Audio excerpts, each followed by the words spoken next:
Om Swastiastu. Ya, pemirsa, senang sekali saya Mades Kudanekaran sore hari ini kembali hadir dalam Harmoni Bali. Nah, sore hari ini pemirsa kita akan berbincang-bincang mengenai salah satu topik kita yang akan kita angkat, yaitu obesitas dalam aspek mind, body, and soul. Sudah hadir bukan hanya 1, 2, 3, tapi 4 narasumber yang akan kita ajak ngobrol tentang topik kita sore hari ini. Langsung saja saya akan sapa. Yang pertama, beliau adalah praktisi industri kesehatan, Dr. Ana Agung Sudiatnyana. Om Swastiastu, dokter. Apa kabarnya, dok? Sehat. Sehat. Terima kasih, dok, sudah bergabung bersama saya di sini. Sore hari ini kita akan berbincang-bincang mengenai obesitas dalam aspek mind, body, and soul ya, dok ya. Dan di sebelah dokter tentunya sudah tidak asing lagi ada Bunda. Waduh, ini Bunda Om Swastiastu, Bunda Arsaningsih. Apa kabarnya, Bun? Baik. Baik ya, Bun ya. Ini kayaknya sesuai dengan topik saya nih, soul saya sudah nyatu nih. Warna bajunya udah sama nih kayaknya. Nggak ada janjian ya, Bunda ya? Betul. Oke, Bunda, nanti kita akan ngobrolin tentang obesitas, tapi ini dalam aspek mind, body, and soul ini sendiri. Nanti Bunda akan merupakan, atau Bunda Arsaningsih, siapa yang tidak tahu, beliau dari Yayasan Cinta Kasih, merupakan Cahaya Cinta Kasih, pakar soul reflection tentunya. Baik, Bunda, siap untuk memberikan sharing tentunya ya sore hari siap ini. Berbagi. Baik, siap berbagi tentunya. Di sebelah Bunda tentunya ada Dr. Tanjung. Om Swastiastu. Selamat sore, Dr. Tanjung Subrata. Ya, dok. Wih, semakin kekal lagi nih. Udah berapa bulan ya gak ketemu sama dokter? Tapi nanti akan sharing lagi ya, dok ya, tentang kesehatan sore hari ini. Baik, dan paling celing hari ini ya, bajunya, kemudian badannya lebih gede lagi dari Dr. Tanjung. Ada beli Adirai. Om Swastiastu, beli Adirai. Sehat, beli. Baik, Mas. Adik, waduh, keren banget. Nah, itu dia nih bintang tamu saya, narasumber saya nih pada sore hari ini. Luar biasa sekali. Dan nanti pemirsa, silakan Anda yang ingin bergabung bersama kami di 0361 894 8400 dan juga di 0361 894 8401 tentunya. Saya ke Dr. Tanjung dulu deh. Ya, Dok, obesitas topik kita pada sore hari ini. Astung Kare dalam kita berlima nih tidak dalam kategori obesitas kan, Dok? Oh, enggak. Ya. Ternyata bisa diukur kan? empat ini ya, dok. Ya. Oke, dokter, ini cengkal. obesitas. Kalau kita ngomongin obesitas, ini pengertian dari obesitas sama nggak dengan overweight? Kalau Kalau secara definisi medis itu memang dibagi ya. Kalau kita definisi obesitas adalah kalau dari ngukurnya adalah berat badan dibagi tinggi badan kuadrat. Jadi kalau orang semakin berat atau kalau tinggi kan mungkin relatif tetap ya, tapi semakin lama dia makin berat otomatis body mass index-nya tadi akan semakin besar. Nah, kriteria obesitas sendiri adalah di mana body mass index di atas 30 ke atas. Sementara overweight antara 25 sampai 30. Baik. Normal weight antara 18 sampai 25. Itu adalah kriterianya. Jadi overweight itu mungkin bisa dibilang itu sebelum dia obesitas dia pre-obesitas. Kalau ada diabetes kan ada pre-diabetes. Jadi ini overweight, kelebihan berat badan adalah dianggap suatu pre-disease, sebelum jadi penyakit. Obesitas, beberapa ahli menyatakan kalau obesitas sudah disease, sudah penyakit. Ya, karena memang gangguan atau komplikasi dari obesitas itu merambat kemana-mana. Ya, nggak cuma di perut aja, tapi ke jantung, jadi stroke, ke cancer, diabetes, begitu banyak aspek dan begitu banyak lini yang akan mengalami masalah pada obesitas. Dan yang lebih parahnya, kalau penyakit yang lain... tadi ngomongin tentang parah-parah mulu sih. Ya, kembali karena ini memang komplikasinya begitu luas dan yang lebih perhatian kita adalah obesitas menyerang di semua usia. Oke. Ya, Baik, bahkan baik. seorang anak atau seorang bayi belum lahir aja sudah beresiko terhadap obesitas. Kenapa bisa gitu, dok? Jadi kalau kita lihat tendensi dari bayi yang dilahirkan sekarang ada kecenderungan berat badan bayi yang lahir jadi lebih berat ya, lebih besar, di mana itu lebih banyak faktor fatnya atau lemaknya. Baik. Ya, dengan ibu-ibu yang cenderung lebih obes, dia akan berpotensi melahirkan anak yang obes dan juga membesarkan anak-anaknya dengan obesitas. Jadi anak yang belum lahir pun Sudah beresiko obesitas itu sendiri. Waduh, kebetulan ini produser saya pada sore hari ini lagi tekdung ya. Ini edukasi yang luar biasa sekali ya, agar anak yang dikandungnya tidak obes ya. Baik, dokter, Bunda, nanti kita akan lanjutkan lagi, Adirai. Baik, pemirsa, jangan kemana-mana karena di sesi berikutnya kita masih ngobrolin tentang obesitas dalam aspek mind, body, and soul ini sendiri. Sekali lagi, nanti Anda bisa bergabung bersama kami di 0361 894 8400 dan juga di 0361 894 8401. Sesaat lagi.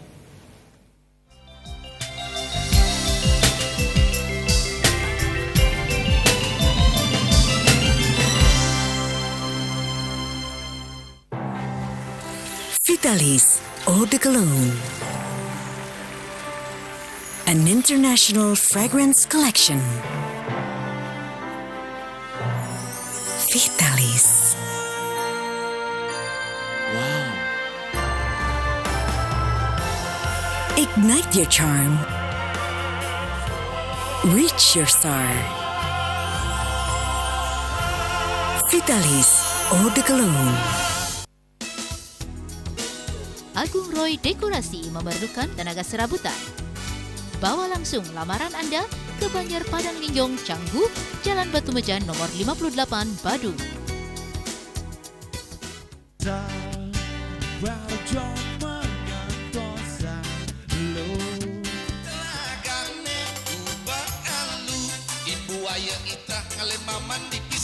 Memang jadi sampun ngelekas akeh wewangunan samian tebelan mone ketana mekata bumi balingan cancara Betawi balingan Porsel.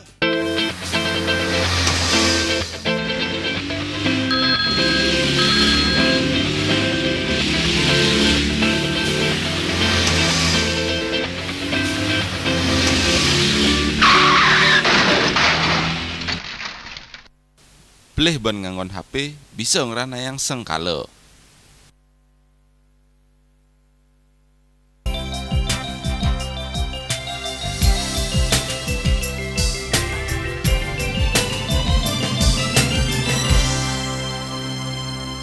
Anda masih bersama kami tentunya di Harmoni Bali. Obesitas dalam aspek mind, body, and soul adalah topik kita pada sore hari ini bersama narasumber saya yang hebat-hebat sekali sore hari ini. Saya suka sekali di antara mereka ini. Baik Bunda, tadi sempat Dokter Tanjung mengatakan bahwa seorang ibu hamil kemudian belum lahir pun bayi itu bisa Sudah mempunyai resiko obes ini obesitas. sendiri. Nah, ini kalau kita berbicara tentang seorang ibu, Bunda juga seorang ibu, bukan? Nah, ini ada hubungannya nggak sih Bun dengan Ya, jadi kalau mungkin saya berbagi sedikit. Iya. Kebetulan saya kan mengajarkan senam hamil Yopita. Di sana ada yoga, tai chi, afirmasi, dan hipno ya. Jadi penggabungan ini membuat kesiapan secara fisik, mental, dan emosional untuk ibu hamil. Dan ini sudah berhasil kita senamkan 25.000 ibu hamil seluruh Indonesia. Oke. Dan sudah ada pengakuan lah dari para profesor tentang penelitian. Karena dalam senam ini tidak fokus pada senam saja, tetapi lebih mengarah pada proses batin. Ternyata kalau kita lihat dalam proses obesitas yang dalam janin di dalam kandungan, banyak terjadi pada ibu-ibu yang stres pada waktu kehamilannya. Jadi dia itu mungkin juga termakan bahwa untuk ibu hamil dia harus makan 2 kali lipat untuk dirinya dan anak yang dikandungnya. Ya, yang itu padahal itu sekedar mitos ya, supaya mereka menjaga buah kehamilannya dengan baik. Tapi kadangkala proses pikiran ini terlalu dalam, masuk ke dalam pikiran bawah sadar dan membentuk pola dalam kehidupannya. Tanpa dia sadari, pokoknya dia makan tanpa menjaga kondisi yang akhirnya akan menimbulkan hal yang buruk pada janin yang dikandungnya. Jadi di sini saya melihat peran yang sangat besar ketika proses kehamilan ini, bahwa ibu harus mampu menjaga kondisi pikirannya untuk tetap damai, karena ketika seseorang itu tenang, damai, dia akan mampu mengelola ya hormon dan semua yang ada di dalam tubuhnya akan bekerja secara selaras dan harmonis. Tentu badan juga akan sehat. Tetapi banyak ibu-ibu yang stres ketika kehamilan, sehingga mereka membutuhkan tuntunan, bimbingan ya, untuk memahami kenapa sih hamil, kenapa mereka harus menjaga proses pikiran mereka tetap baik. Nah, kalau kita lihat tadi Dokter Tanjung mengatakan bahwa ada hubungannya loh. Saya juga baru, iya ternyata memang benar. Saya juga mengalami untuk anak-anak saya. Ya, tetapi saya tidak memasukkan bahwa makanan itu harus 2 kali lipat. Saya makan dengan pola makan yang biasa, tapi saya merasakan tubuh saya tetap sehat ya. Jadi ternyata proses pengelolaan pikiran kita lah yang menentukan, mungkin juga berkaitan dengan masalah obesitas. Baik, pola pikiran. Pola pikir. Dokter Tanjung, ini kalau kita berbicara tentang pola pikir seperti yang disampaikan oleh Bunda Arsaningsih ini sendiri, ternyata juga ini merupakan salah satu penyebab nggak sih terjadinya obesitas terhadap seseorang itu, Dok? Ada beberapa penelitian mengatakan pada orang yang obes cenderung stres ketahanan terhadap stres rendah. Akibatnya apa? Biasanya begitu dia obes, sedikit stres larinya ke makanan. Akhirnya apa? Begitu larinya ke makanan, tambah obes lagi. Akhirnya kayak lingkaran setan kan, obes bikin stres bikin tambah obes. Akhirnya terjadi, makanya pada penanganan obesitas nggak bisa kita lihat satu faktor, apakah dietnya aja, olahraganya aja, atau pikirannya. Itu adalah multidimensi, kompleks, semua harus dipikirkan. Dan yang paling penting pada penanganan obesitas adalah menurut saya bukan masalah turunnya berapa kilonya, tapi berapa lama dia bisa bertahan. Ya, nggak penting turun 5 kilo, 10 kilo nggak hebat, tapi kalau 3 bulan kembali naik lagi itu nggak hebat. Apalagi kalau naiknya lebih banyak daripada hilangnya. Kemarin turun 5 kilo, sekarang naik 10. Nanti turun 10, naik 20. Itu justru menimbulkan akumulasi kerusakan yang lebih parah. Maka dari itu kalau buat saya adalah pada saat orang memang ingin mengatasi obesitasnya, pertama dia harus memiliki komitmen yang benar-benar solid. Kalau komitmennya nggak solid, udah jangan dipaksa. Adanya nanti justru menimbulkan masalah yang lebih parah di kemudian hari. Baik. Karena ini masalah komitmen, dan karena ini kan pola hidup, nggak cuma gaya-gayaan aja gitu loh, nggak cuma sekarang style gayanya makan kayak gini semua, ya nanti besok style olahraganya kayak gini, nggak, ini adalah proses sepanjang hidup. Baik, dokter, dokter Sudiatnya ya, ini pola makan dan kurangnya aktivitas fisik bisa nggak dikatakan ini juga menjadi salah satu penyebab obesitas loh, seperti itu? Ya, jadi kalau dibilang seperti tadi Dr. Tanjung katakan bahwa masalah obesitas ini adalah masalah kompleks, itu betul sekali.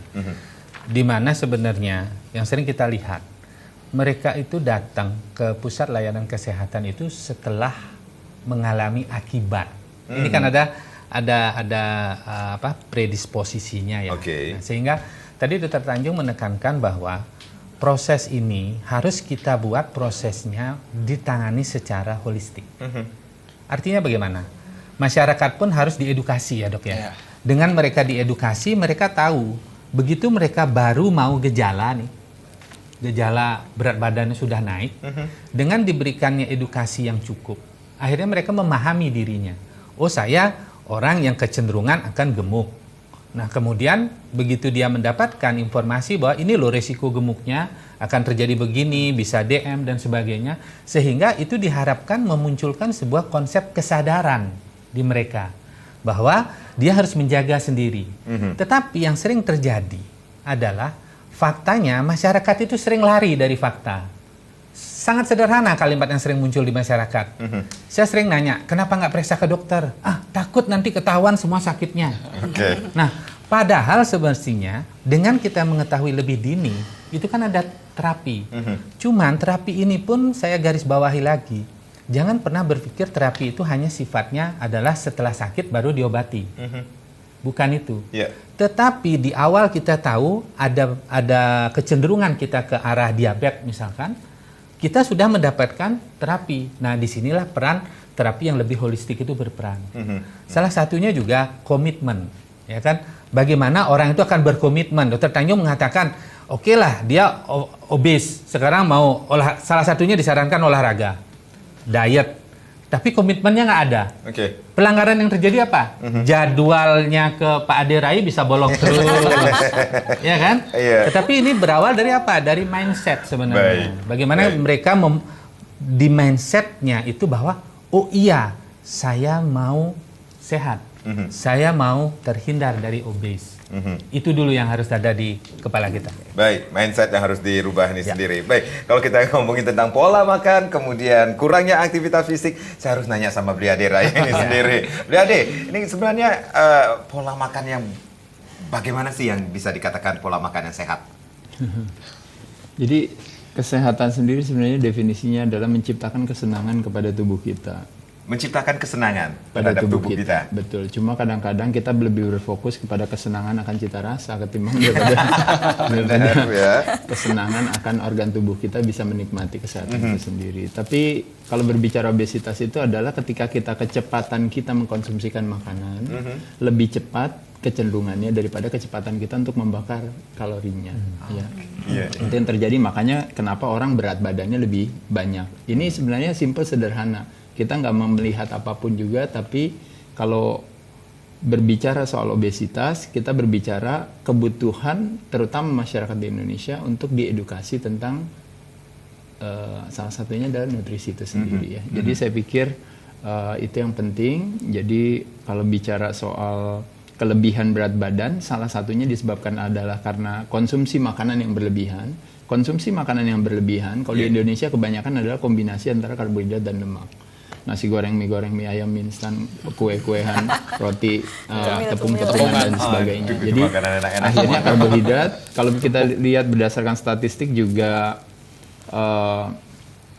konsumsi karbohidrat bisa dibilang dalam mungkin 50 tahun terakhir ya, atau mungkin dalam 100 tahun terakhir itu terjadi peningkatan yang berkali-kali lipat yang luar biasanya, banyak sekali. Nah, jadi pada saat itulah akhirnya sebenarnya kalau kita sedikit mau bijaksana terhadap diri kita untuk mengedukasi diri kita tentang mulut kita adalah sumber kesehatan dan sumber kesakitan, badan kita adalah akumulasi daripada apa yang kita makan, tentu akan menyenangkan seandainya kita mengerti tentang hal tersebut. Gitu. Jadi saya pikir salah satunya ya tentunya adalah memang kadang-kadang selain tentunya goreng-gorengan, orang tahu lah makan goreng-gorengan ternyata katanya bisa bikin ini karena lemak sendiri kalorinya mungkin jauh lebih tinggi daripada karbohidrat dan lemak. Tapi yang sering terjadi adalah konsumsi karbohidrat yang berlebihan. Tapi ada satu hal yang mungkin ingin saya sampaikan kepada pemirsa Bola TV juga adalah sebenarnya sekali lagi obesitas ini adalah bukan sesuatu yang datang dari langit tiba-tiba datang ke kita pikir lalu wah ini saya membuat satu self victimize beranggapan adalah bahwa saya dapat ini. Bahkan kadang-kadang kita menyalahkan orang tua kayak tadi ya misalnya atau kadang-kadang kita menyalahkan lingkungan dan sebagainya. Pada kenyataannya sebenarnya hampir lebih dari 80% nasib kesehatan kita adalah karena ulah kita. Mulut kita adalah sumber kesehatan dan sumber kesakitan itu tadi udah jelas sekali. Dan ketika kalau kita berbicara berbagai penyakit degeneratif, berbagai penyakit tadi yang disebutkan, mulai dari kanker, hipertensi, jantung dan sebagainya, hampir sebagian besar disebabkan oleh ulah kita sendiri, gitu. Dan kita sebagai ibaratnya kalau kita mau cerdas, kita tidak reaktif untuk tidak akhirnya mencari kalau penyakit ini obatnya apa, kalau penyakit itu obatnya apa. Warisan daripada pola hidup sehat, kalau pemirsa tahu di rumah adalah kembali lagi adalah bukannya ketergantungan tapi adalah kemandirian. Nah, salah satu kemandirian yang bisa kita lakukan adalah dengan menciptakan edukasi kepada diri kita supaya kita mandiri, memiliki satu kemandirian di dalam diri kita untuk kita bisa bilang kita tahu apa. Nah, salah satunya yang paling gampang sederhana ternyata dengan kadar lemak di badan kita yang menurun, pada saat itulah berbagai penyakit akan jauh dari kita. Sebenarnya sesederhana itu gitu. Tapi kembali lagi asosiasi kita terhadap makanan seolah-olah bahwa istilahnya mungkin kita dulu mungkin negaranya susah kali ya. Jadi ketika konsep asosiasi perayaan itu selalu pasti hubungannya kan dengan makanan. Jadi kalau bisa makan-makan selama bisa menikmati hidup kita makan ya dan sebagainya. Tapi memang tantangannya adalah pemirsa mesti tahu yaitu adalah bahwa kecepatan mulut kita memasukkan makanan itu kalah cepat dengan kecepatan kita membakar kalorinya. Oleh sebab itulah makanya nanti ada strateginya dalam pengaturan pola makan. Nah, strateginya disimpan dulu ya, Briade ya. Yang saya suka dari pernyataan dari Briade Rai itu sendiri adalah mulut kita adalah sumber dari kesehatan dan kesakitan. Jadi kita harus pilih makanan yang mana yang bagus untuk kesehatan kita. Oke, Briade Rai juga mengatakan bahwa ini obesitas tidak turun dari langit blek gitu aja. Kamu sudah tervonis obesitas. Ini sebenarnya kalau kita ngomongin tentang faktor risiko, ini salah satu gen juga termasuk faktor resiko nggak sih Dokter Tanjung? Oke, jadi kalau kita lihat ya, pada prinsipnya kita sebagai manusia dari sekian generasi segala macam, itu memang secara genetik itu sekitar 50-an gen itu berkaitan langsung dengan obesitas. Dan sekitar 400 gen itu berkaitan secara tidak langsung. Jadi dalam pengertian ini artinya tidak ada satupun manusia yang tidak punya resiko obesitas. Kenapa? Karena pada konsep pembentukan evolusi manusia pada zaman mungkin 1000 tahun yang lalu orang mau makan dia harus berburu dulu, bercocok tanam dahulu, sehingga akhirnya tubuh harus didesain untuk menyimpan kelebihan kalori dalam bentuk lemak. Jadi pada suatu masa misalnya lagi kemarau nggak ada makanan, nah tubuh menggunakan lemak sebagai cadangan energi. Misalnya lagi musim dingin nggak ada binatang buruan, tubuh menggunakan lemak sebagai sumber energi. Jadi seluruh manusia itu didesain tubuhnya untuk menyimpan kelebihan kalori menjadi lemak. Nah pada saat zaman sekarang manusia untuk makan kan tidak perlu berburu, tidak perlu harus bercocok tanam. Iya. Hanya dengan menekan 5 tombol aja makanan bisa datang ke rumah Anda kan, makanannya yang datang kan gitu kan. Baik. Akhirnya apa? Ekses dari kelebihan secara genetik hampir semua manusia memiliki resiko obesitas. Didukung oleh faktor lingkungan, ini ya terjadilah bom obesitas itu sendiri. Bahkan dalam penelitian tahun 2012 dikatakan obesitas sudah melewati rokok sebagai faktor resiko penyebab kematian nomor 1. Rokok aja kalah sama obesitas sekarang. Jadi rokok pun dikatakan ini Sudah lah, iya, karena beberapa negara maju kan konsumsi rokok menurun, kecuali negara berkembang ya dia naik, tapi secara internasional di beberapa negara maju yang merokok sudah mulai menurun, tapi obesitas tetap naik. Itu, jadi begitu kita lihat dampak obesitas itu selain kompleks menyerang di semua lini, semua Baik. usia. Dan hampir tidak ada orang yang bisa terbebas dari resiko obesitas. Jadi dari lini usia berapapun Usia bisa bisa terkena dari kena, ya. obesitas ini sendiri ya bahkan dok dari ya. anak-anak, orang tua semua bisa kena. Resikonya kemana-mana dari ujung kepala ujung kaki itu ya, dari kanker, diabetes segala itu juga memiliki kaitan dengan obesitas. Baik, wah semakin menarik saja ini obrolan kita tentang obesitas dalam aspek mind, body, and soul ini sendiri. Pemirsa jangan kemana-mana, di sesi berikutnya silakan Anda bisa bergabung bersama kami di 0361894840 dan juga di 0361894841. Tapi tentunya setelah yang berikut ini.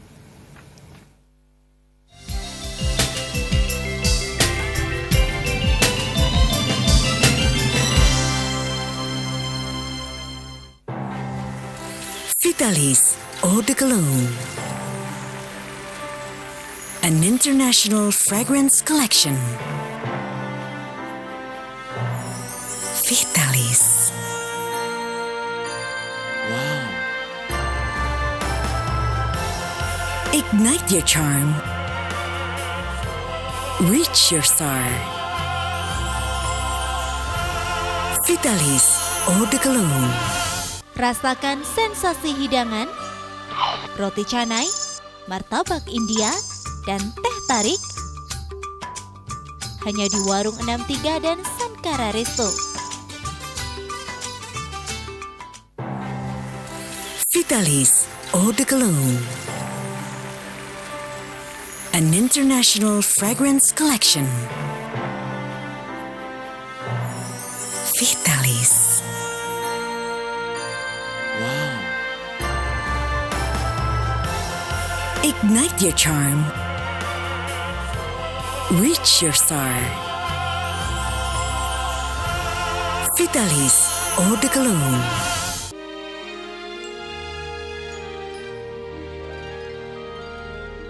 Paling melas di band yang megai. Tiang belajar wenta nak ngajin penghasil tiang setiap hari 5.000. Banten tiang lajure puniki. Nah, buku sengakit teninga dan bisa ngomong ani lajurang di tiang dados jatmo. Setengah jam setelah lahir ternyata penatian ko lahir nih dan kelainan.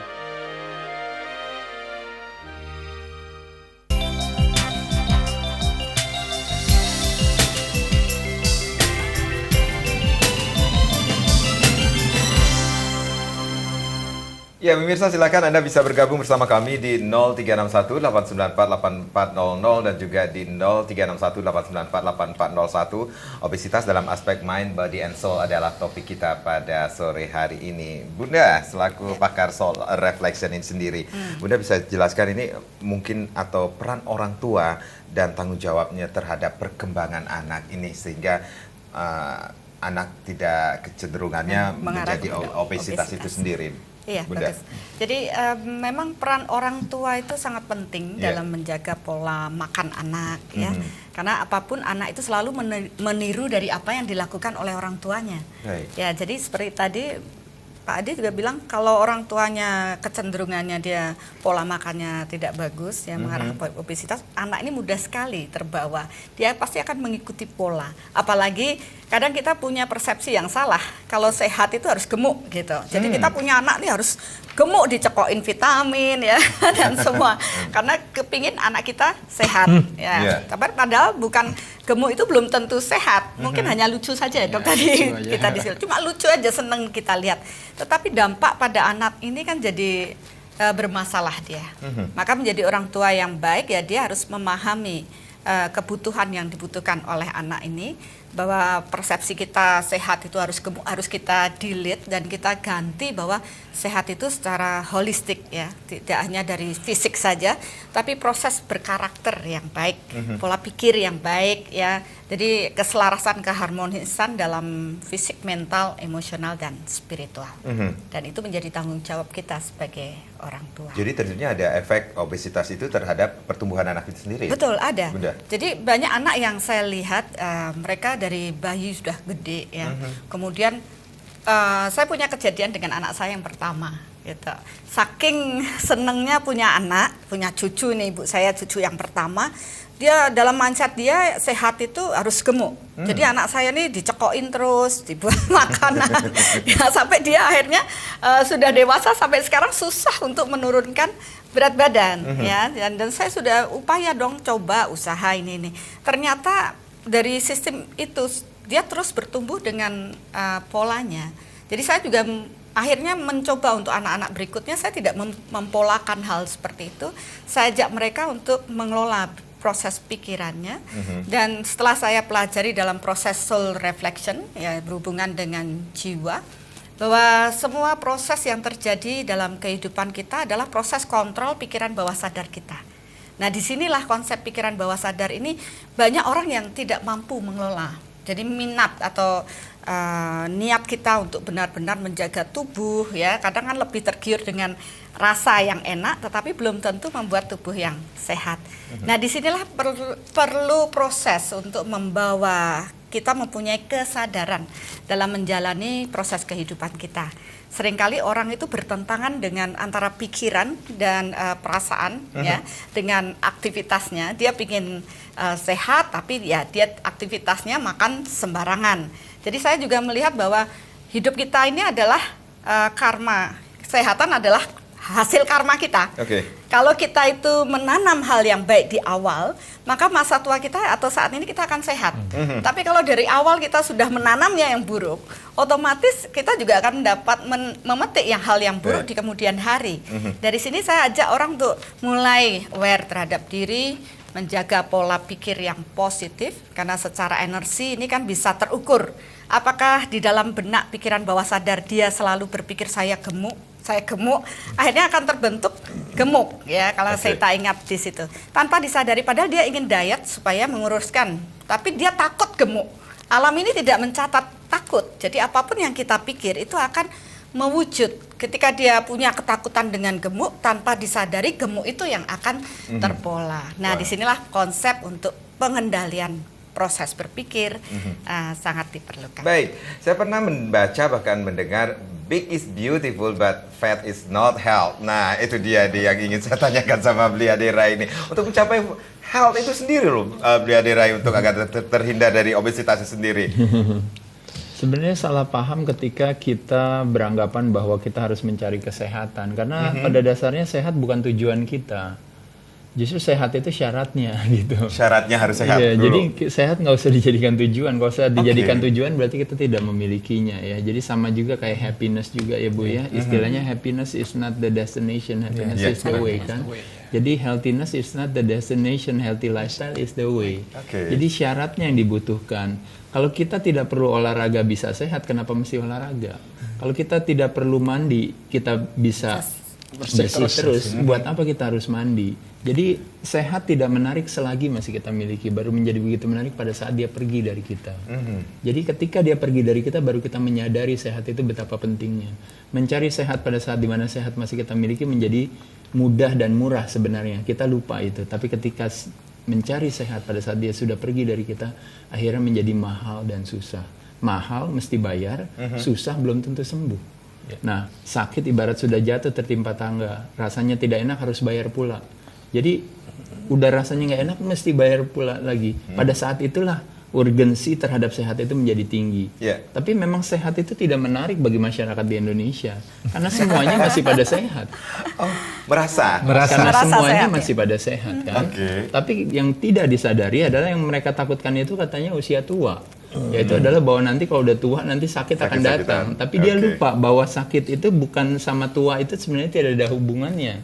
Hubungannya adalah ketika kita waktu masa muda berinvestasi akan pola hidup yang tidak sehat, lalu akhirnya investasi itu terakumulasi, lalu apresiasi atau bunganya itu adanya di pas kita tua, lalu yang disalahin tuanya gitu loh. Nah jadi begitu banyak kesalahpahaman. Jadi kalau saya pribadi hanya bisa bilang kepada masyarakat di Indonesia, mari kita tingkatkan kecerdasan akan kesehatan kita.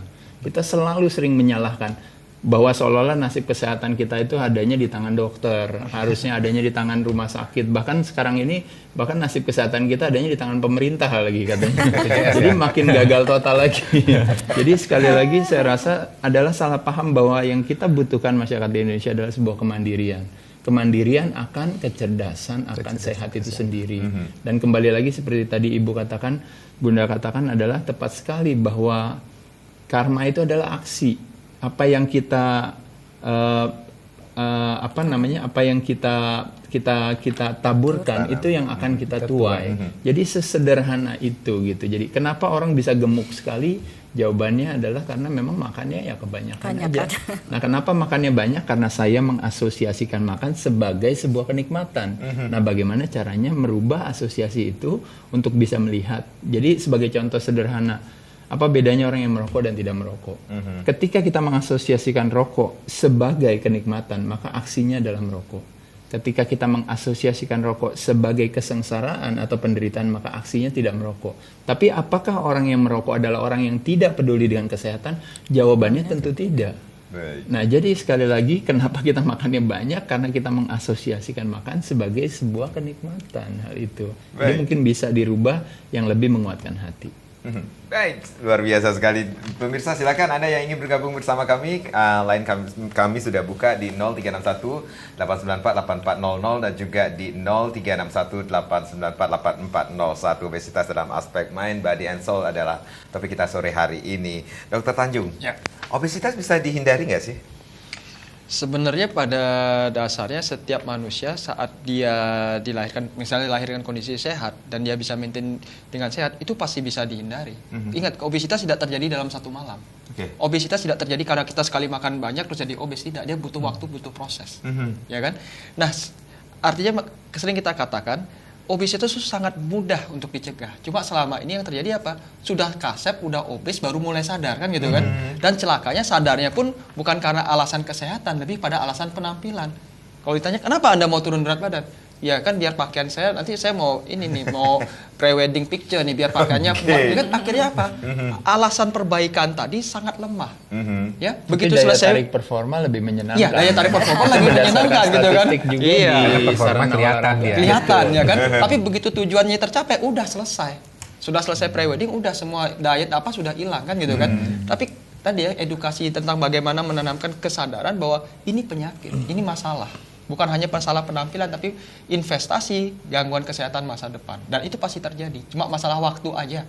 Ya, kapan dia jadi diabetes, kapan dia jadi serangan jantung, cuma masalah waktu.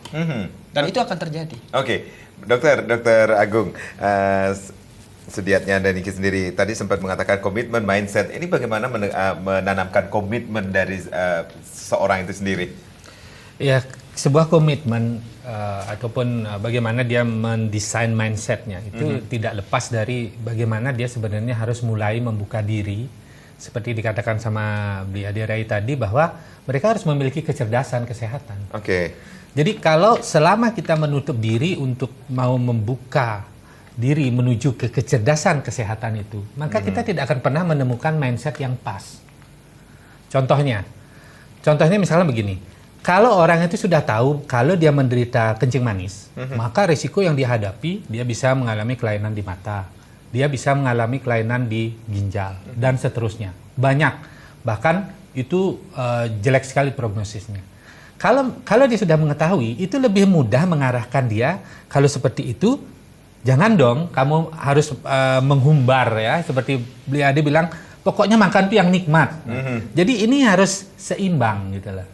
Jadi begitu kita seimbang bisa membentuk bahwa knowledge-nya, pengetahuannya kita tingkatkan sehingga kita berharap dari health center di masyarakat itu mulai melakukan edukasi sehingga apa? Mereka mulai tahu. Setelah tahu, mari kita riset dia. Kan sesuatu itu harus kita berikan dulu dia tahu, baru kita riset. Yeah. Kalau kita riset dulu, pertanyaan akan muncul, kenapa saya harus begini, untuk apa? Kan selalu begitu jadinya. Nah itulah jadi perlunya sebuah konsep bahwa ilmu kesehatan masyarakat itu memegang peranan penting pada saat kita ingin merubah mindset masyarakat. Baik. Baik, nah Dokter Tanjung, dari tadi kita ngobrolin tentang obesitas, tapi ini mestinya saya tanya di awal nih sendiri, kapan sih seseorang itu sudah divonis, nah kamu sudah obesitas ini, apakah dari hanya melihat dari fisiknya saja kah, atau bagaimana? Mungkin kalau kita di medis kan tuh ada namanya titik ukurnya ya, kalau dari berat badan kayak tadi, kalau BMI-nya di atas 30 tadi dia obesitas, atau yang sekarang yang lebih detail adalah kita melihat lingkar perutnya. Ya, lingkar perut ya, lingkar perut ya. Jadi secara internasional secara ini ya, jadi pria dengan lingkar perut di atas 102 cm itu sudah dianggap memiliki faktor resiko tinggi. Wanita di atas 88 cm dianggap faktor resiko. Itu secara internasional. Tapi kita sebagai ras Asia dengan bentuk tulang yang lebih kecil, lingkar kita harus lebih kecil juga. Jadi untuk pria Asia itu di atas 90 cm, untuk wanita Asia di atas 80 cm. Jadi jika lingkar ya, jadi nanti lingkar perut itu ya kita bilang di antara pusar dengan tulang dada, ambil tengah-tengahnya. Jika Anda kitari ya, kalau misalnya satu telapak tangan 20 cm pada wanita, jadi dia lebih dari 4 telapak tangan dan tidak mencapai, berarti dia sudah lebih dari 80 cm, berarti sudah faktor resiko. Ya, itu mungkin secara gampangnya ya, bisa periksa sendiri di rumah. Dan yang pasti paling gampangnya apa? Pada saat Anda mengancingkan celana Anda dan itu sudah mulai terjadi kesusahan, ya kesusahan, berarti itu sudah awal faktor resiko. Oke, itu sudah warning ya. Sudah warning. Iya. Tapi pada saat hal tersebut terjadi dan kitanya masih sehat, sebenarnya itu sebuah penguatan hati bahwa kita mesti bersyukur ketika belum kenapa-napa. Jadi artinya tidak ada kata terlambat buat untuk lebih sehat dari sebelumnya. Tapi kadang-kadang kan orang kan justru malah kebalikan, yang ketika malah seperti itu malah dia bilang, oh berarti saya sudah divonis. Berarti akhirnya mereka malah jadi lebih punya perasaannya, malah jadi lebih wah berarti saya sudah telat dan sebagainya. Saya rasa maksudnya bukan itu. Itu yang mungkin ingin saya sampaikan tadi kepada Dokter Tanjung tadi adalah bahwa jawab pertanyaan Mas, jawabannya simpel sederhana. Apakah bisa diatasi? Justru memang udah pasti bisa sekali gitu. Jadi saya yakin semua masyarakat di Indonesia bisa meningkatkan kualitasnya apapun latar belakangnya. Baik, jadi tidak ada kata terlambat untuk menurut saya seperti memulai yang terbaik demi kesehatan tentunya ya. Pasti, Baik. Ya, pemirsa, jangan kemana-mana. Di sesi berikutnya, di sesi yang terakhir, nanti kita masih berbincang-bincang ngobrolin tentang obesitas dalam aspek mind, body, and soul. Silakan Anda yang ingin bergabung bersama kami di 0361894800 dan juga di 0361894801. Tapi tentunya setelah yang berikut ini.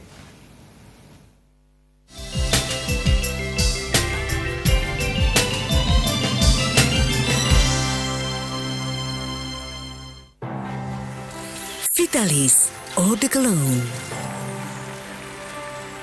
an international fragrance collection. Vitalis.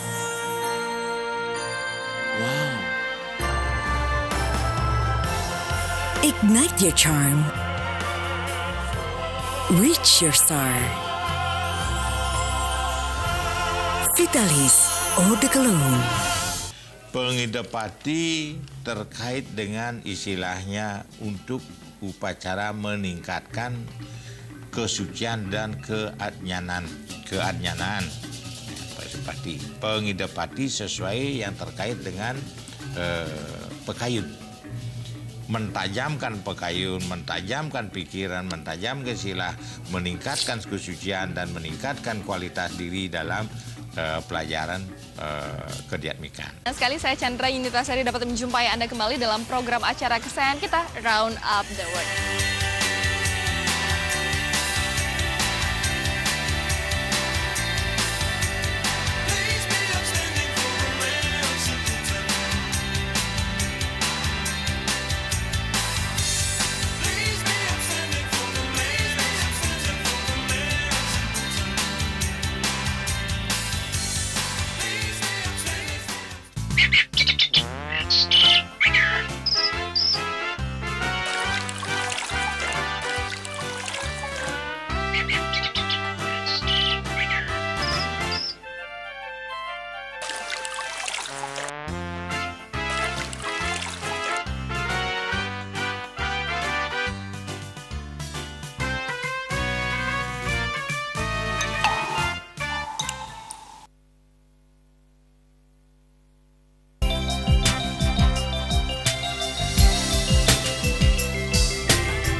Masih di topik obesitas dalam aspek mind, body, and soul. Silakan Anda yang ingin bergabung di 0361894800 dan juga di 0361894801 tentunya.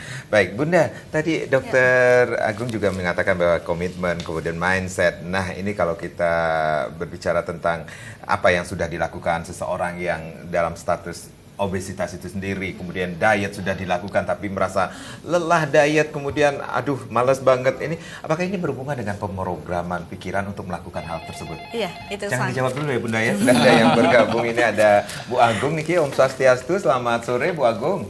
Ya, Om Swastiastu, nggih sajen sore. Nggih, dari Sumbawa niki. Sareng sami. Nggih, durus Bu Agung. Niki masalah obesitas. Yang mau bertanya, tinggi tiang kan 165. Sekarang berat badan ya mencapai lebih kurang 75 kilo. Usia baru memasuki umur 51 tahun. Oh, baru nggih. Makanya porsinya sudah amat berkurang. Tapi kok bisa sekarang baru terasa gitu loh. Meningkat berat badan padahal porsi makannya jauh sekali kita sudah berkurang dari usia sebelumnya. Apakah karena obesitas atau bagaimana ya, Niket, yang minta penjelasan dari narasumber terhormat. Baik, suksema Bu Agung di Sumbawa dengan usia 51 tahun, tinggi 165, berat 75. Padahal porsi makannya sudah dikurangi loh, Dok. Dikurangi sedikit, sisanya ditambahkan ya di berikutnya.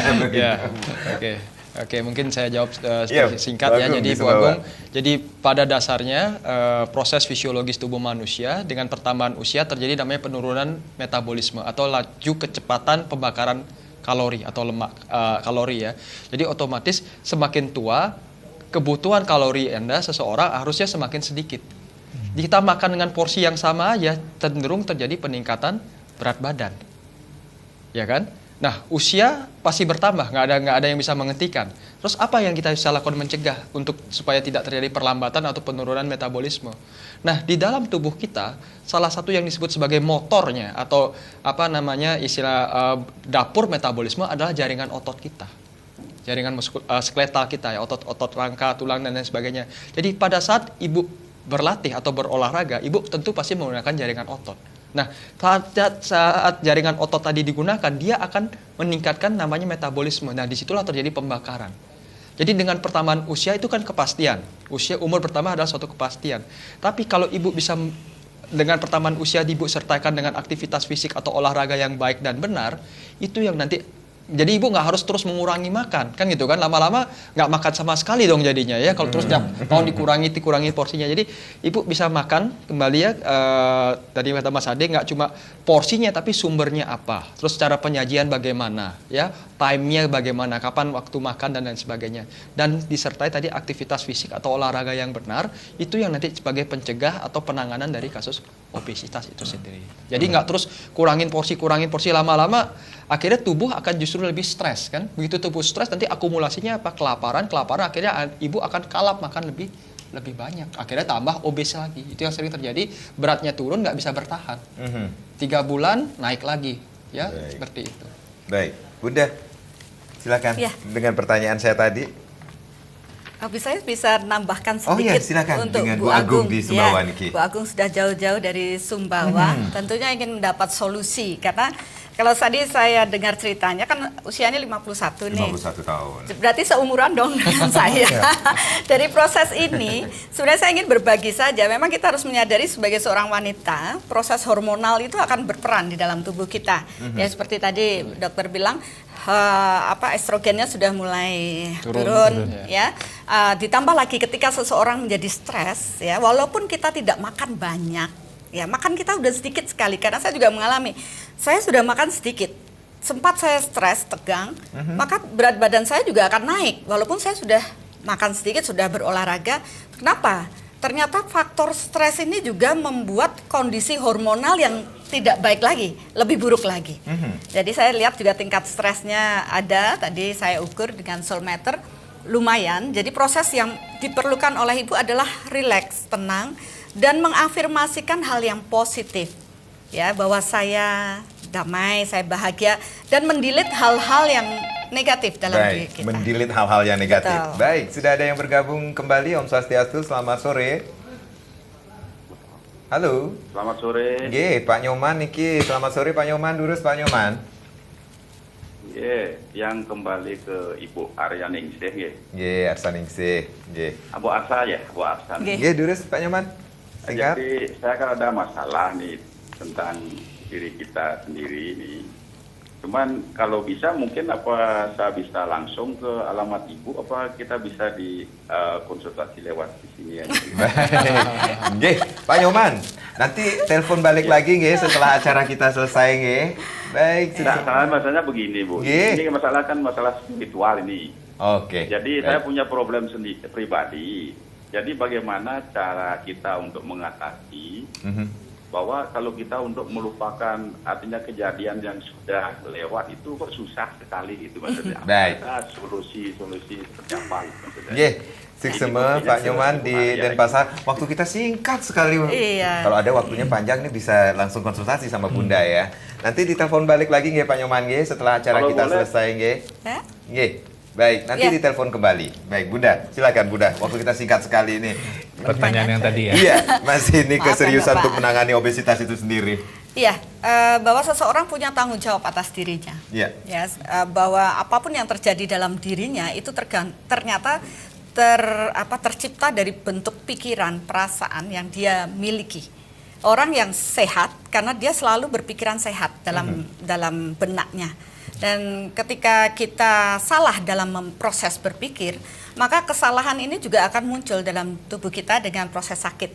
Ketika seseorang mempunyai stres yang menumpuk di dalam diri, maka ini pun menimbulkan ketegangan sehingga hormon di dalam tubuh kita jadi kacau.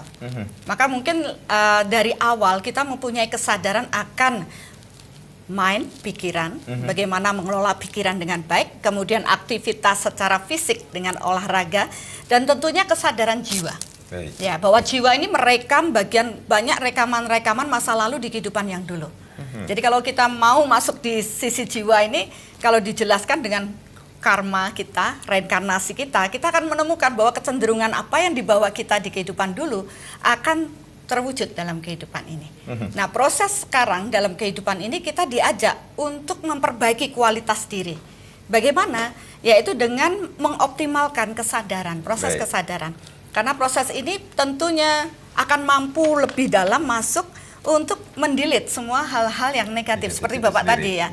Banyak hal negatif dalam hidup kita, tetapi kita harus menjalaninya. Nah, bagaimana kita mensikapi ya kita harus dengan keikhlasan memaafkan dan menyelesaikan proses-proses batin dan bahagia ini sebagai jalan, jadi bukan tujuan. Baik, Beliau Derai, ini untuk yang terakhir ini di program kita di Harmoni Bali ini, bagaimana caranya menciptakan kesenangan terhadap tubuh kita agar tetap sehat ini sendiri? Ya, saya rasa dengan mencerdaskan diri kita ya tentang bagaimana menciptakan kesenangan dengan bijaksana. Ketika kita menciptakan kesenangan terhadap tubuh kita disebut dengan namanya kesehatan. Ketika kita menciptakan kesenangan di dalam pikiran kita itu yang disebut dengan namanya kedamaian.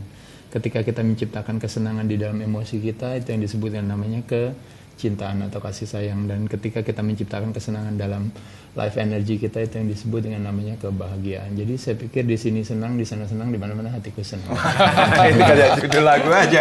Oke, Dokter Sudiatnyana silakan. Ini statement terakhir ini. Ya, yang jelas dalam proses kesehatan ini adalah tanggung jawab semua pihak. Baik.